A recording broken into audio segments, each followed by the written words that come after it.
Hi, I'm Mark Straighton with Movandi, and today I'm here with Joe Madden of Mobile Experts. Mobile Experts provides research to over 200 companies around the world. Joe, you recently published a white paper called Repeaters Cut the Cost of Millimeter Wave in Half. And that's a pretty intriguing title, and it leads me to believe there must have been some type of issue that needed to be resolved to get that type of title. Yeah, that's right, Mark. We've been tracking this issue for the last 5 years, looking at essentially the rise of demand in mobile traffic around the world. And mobile operators essentially are reaching a point now where they're running out of capacity below 6 gigahertz. Wow. How do they offload some of their demand by adding capacity in new frequency bands? It turns out it's really expensive to do that.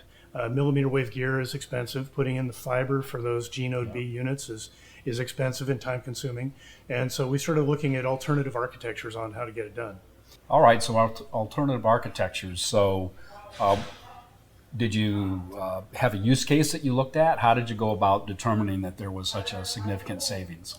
Yeah, that's right. Well, there are multiple use cases from fixed wireless to mobile wireless, but essentially what we did is just to analyze total capacity and how you augment the network capacity with millimeter wave. We studied a 1.4 square mile area in Dallas, Texas. We essentially analyzed with a number of G node B units, how do you cover that area of downtown Dallas to have millimeter wave coverage everywhere. In sub 6 gigahertz systems, it's generally the same number of base stations for capacity and coverage reasons. But in the case of millimeter wave, we have some really different outcomes. What we found is that for this 1.4 square mile area, you needed 95 G node Bs to get adequate capacity. Wow. to offload enough data to be able to keep up with that traffic demand, as I mentioned. So that's a lot of G node Bs, and that gets very expensive. One of the alternative architectures I mentioned is to bring repeaters into the mix, which allows you to reduce the number of G node B units on a fiber. Yep. And you can put repeaters up on a street light without fiber, and in some cases even solar powered, so that you don't have to pull AC wires.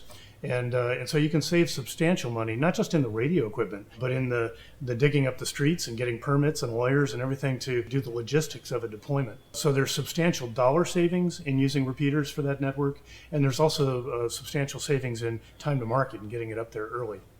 So it sounds like some of the economic and coverage issues with millimeter wave are solved by this repeater technology. To find out more and to get the details of the study, you can go to your website, Mobile right. Experts, and you can see the URL up on the screen.